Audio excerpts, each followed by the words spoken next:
Kim Chiu at Paolo Avellino palaging magkadikit, hindi mapaghiwalay.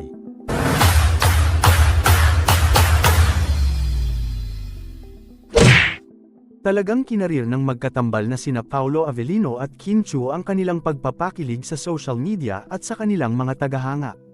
Makikita sa mga kumakalat na video ngayon ni Paolo Avellino at Kim Chiu sa mga pinagsamahan nilang shows, kabilang na ang pagpunta nila kamakailan sa Agusan del Sur.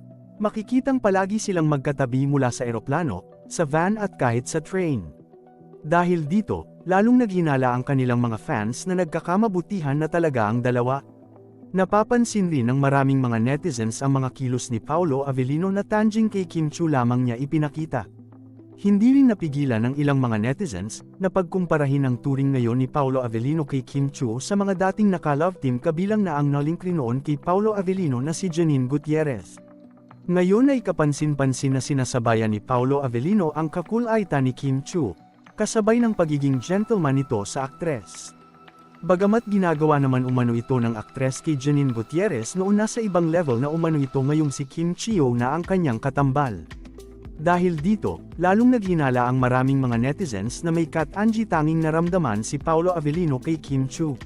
Subalit, hindi pa rin nakaligtas si Paolo Avellino sa mga pambabatikos ng ilang mga netizens na nagsasabing kaya naging ganito ang pagtrato ng aktor kay Kim Chiu dahil ginamit lang rin ito ang natatamong kasikatan dahil kay Kim Chiu.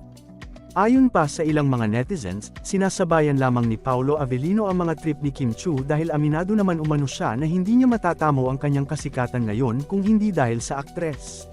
May mga fans rin ni Janine Gutierrez ang nagsasabing, basta na lamang umanong initsapwera ni Paolo Avellino si Janine Gutierrez nang mag-umpisa ng umusbong ang tambalan nila noon ni Kim Chiu sa teleseryeng Linlang.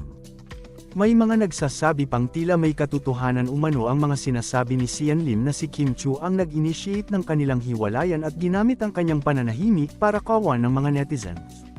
Sa kabila naman ng mga natatanggap na negatibong komento ng dalawa, mas marami pa rin ang sumusuporta kina Paolo Avellino at Kim Chiu at umaasang magiging totohanan na ang kanilang pagpapakilig sa mga teleserye at show na pinagsamahan.